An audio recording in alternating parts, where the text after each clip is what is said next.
One of the hardest lessons in Headship is realizing that not every room requires your presence. Delegation is not absence. It is development for your team. If your week is full of meetings where you are the only decision maker, that's not sustainable.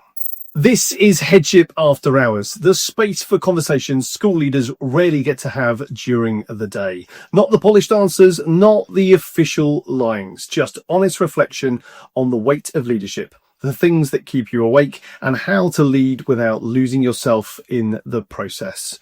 If Headship has felt heavier than you expected, you're in the right place. I'm Paul Collin.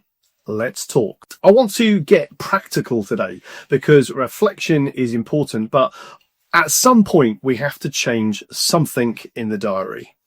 If leadership feels unsustainable, it is often not because you are incapable as a leader. Absolutely not. You wouldn't have got there if that was the case. It's because your week has been designed reactively. Most head teachers don't design their week. Their week happens to them. Emails dictate it, complaints dictate it, crisis dictates it, habit dictates it. And before you know it, you're surviving from Monday to Friday without ever stepping back. So today I want to talk about redesigning your week, not perfectly, but intentionally. Number one, stop letting the urgent define the important. The first shift is simple, but uncomfortable. Your week must reflect your priorities, not your inbox. If teaching and learning is your core purpose, how much protected time is genuinely in your diary for it? Not floating time, not if I get chance protected time. Learning walks, curriculum conversations, time in classrooms. If it's not in the diary, then it does not exist. The same applies to strategic thinking.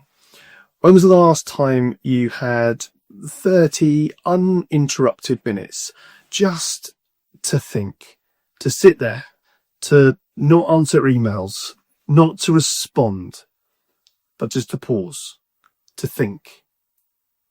If you're consistently reacting, you're not leading, you're firefighting.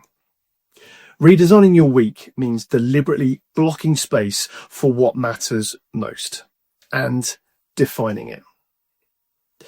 Second is building themes into your week. One of the most stabilizing changes I ever made was assigning themes to a day, not rigidly, but directionally. For example, one day focused primarily on teaching and learning, one day more operational, one day more external meetings, one day people development. It doesn't mean nothing else happens, of course, but it reduces constant context switching. Headship already requires mental agility. We spoke about that in a previous episode. You don't need to make it harder by scattering your focus randomly. Structures reduce cognitive load, and cognitive load is one of the silent drivers of exhaustion in any job, but especially leadership. Number three, redesigning meetings, not just attending them. Look at your meeting calendar. How many meetings exist because they always have? How many genuinely need you? One of the hardest lessons in Headship is realizing that not every room requires your presence. Delegation is not absence. It is development for your team. If your week is full of meetings where you are the only decision maker, that's not sustainable. Ask yourself, where can I empower someone else to chair this? Where can I attend every other week? Where can this be shortened? If you don't redesign meetings, meetings will redesign you. Number four is protected transition time. We underestimate transition time.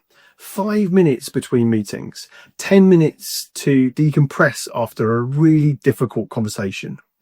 Without that emotional residue, just builds up. You move from safeguarding to data to staff to parent complaint without pause. And let's be honest, that's not human. When redesigning your week, protect small spaces. Even 5 minutes with the door closed. Even a short walk outside. Even silence in your car before you go home. Transition is not indulgent. Transition is essential. And number 5, design your exit, not just your entry. Many heads start their week intentionally. Few end it intentionally. What does Friday look like? Is it frantic or reflective? Building even 15 minutes at the end of a week to ask what mattered this week, what drained me, what needs to stop, and what needs to continue. That small practice changes how you enter your Monday. Without reflections, weeks blur. Without reflections, patterns emerge. So use those patterns and reflect where sustainable change can begin. The bigger truth, redesigning your week is not about squeezing in more. It's about protecting what should have been central all along. Headship, as we know, is demanding, but not all exhaustion is inevitable. Some of it is absolutely structural, and structure can be changed. Not overnight, not perfectly or in perfection, but intentionally. If you're listening to this and thinking, I do not know where to start small. Change 1 hour. Move 1 meeting. Protect 1 thinking space. Sustainable leadership is not built in a grand gesture. It's built in small, repeated decisions. If something in this episode resonated, sit with it for a minute. Leadership is not meant to be carried in silence. If this conversation helped you feel less alone, then that matters. This is Headship After Hours. We'll keep talking and stay connected.